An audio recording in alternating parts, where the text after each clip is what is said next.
നിലവിലെ യുദ്ധ സാഹചര്യത്തിൽ ഗൾഫ് രാജ്യങ്ങളിലേക്കുള്ള ഫ്ലൈറ്റ് ടിക്കറ്റിന്റെ അപ്ഡേഷൻ, അതേപോലെ തന്നെ വിസ തീർന്ന ഒരുപാട് പേരുണ്ട്. അതേപോലെ വിസിറ്റ് GCCയിലാണ് വിസിറ്റ് വിസ തീർന്ന് എക്സ്റ്റെൻഡ് ചെയ്യാനുള്ള ബുദ്ധിമുട്ടുള്ള ആൾക്കാരുണ്ട്. അതുപോലെ തന്നെ ഇവിടെ നാട്ടില് വിസ ലീവിന് വന്നിട്ട് വിസ തീരാനായിട്ടുള്ള ആൾക്കാരുണ്ട്. അപ്പോൾ ഇവർക്കൊക്കെ ഫ്ലൈറ്റ് ടിക്കറ്റിന്റെ അപ്ഡേഷൻ ഒക്കെയാണ് അവർക്ക് കൂടുതൽ അറിയേണ്ടത്. അപ്പോൾ നിലവിൽ ഓൺലൈനിൽ കാണുന്ന ഫ്ലൈറ്റ് നിങ്ങൾ ഹോട്ടലിൽ നിന്നോ വേറെ ഏത് ഏജൻസിയിൽ നിന്നോ എടുക്കുകയാണെങ്കിൽ തന്നെ അവരെ തലേ ദിവസം കൺഫർമേഷൻ ആക്കിയതിന് ശേഷം, അല്ലെങ്കിൽ ഏത് ഫ്ലൈറ്റ് ആണ് അതിന്റെ സൈറ്റ് കയറി കൺഫേം ആക്കിയതിന് ശേഷം മാത്രം നിങ്ങൾ എന്ത് ചെയ്യുക, എയർപോർട്ടിൽ പോകാം.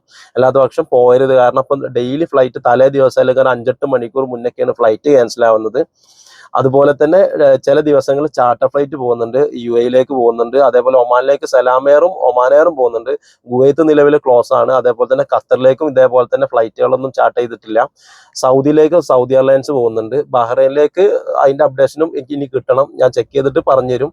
ഞാൻ അതിൽ കോൺടാക്ട് നമ്പർ നൽകുന്നുണ്ട്, 3 ഫോൺ നമ്പർ നൽകുന്നുണ്ട്. അതിലേക്ക് വിളിക്കുക. കൂടുതൽ ഡീറ്റെയിൽസ് നിങ്ങൾക്ക് അറിയണമെന്നുണ്ടെങ്കിൽ അതിലേക്ക് വിളിച്ചു കഴിഞ്ഞാൽ നിങ്ങൾക്ക് അതിന്റെ അപ്ഡേഷനൊക്കെ ഞാൻ പറഞ്ഞു തരുന്നതാണ്. 3 നമ്പർ നൽകുന്നുണ്ട്, 2 സ്റ്റാഫിൽ, 1 എൻ്റെ നമ്പറുമാണ്. നിങ്ങൾ കാരണം കൺഫ്യൂഷൻ ആക്കാൻ ഞാനില്ല. കാരണം ഡെയിലി സ്റ്റാറ്റസ് മാറുന്നതുകൊണ്ട് തന്നെ എനിക്ക് കറക്റ്റ് ഒരു അപ്ഡേഷൻ തരാൻ കഴിയില്ല. തരാൻ കഴിയുന്ന നിങ്ങൾ കോൺടാക്ട് ചെയ്യുക, ഇന്ന ഡേറ്റ് വരാം, ഈ ഡേറ്റിന് എന്താ സ്റ്റാറ്റസ് എന്ന് ചെക്ക് ചെയ്ത് എനിക്ക് പറയാൻ കഴിയും. ഇപ്പം ഞാൻ 18-ാം തീയതിക്ക് അറേബ്യ പോകുമെന്ന് പറഞ്ഞു കഴിഞ്ഞാൽ തലേ ദിവസം ചെക്ക് ചെയ്യൽ നിർബന്ധമാണ്. കാരണം 17-ാം തീയതിക്ക് ചിലപ്പോൾ ആ ഫ്ലൈറ്റ് ക്യാൻസൽ ആവാം.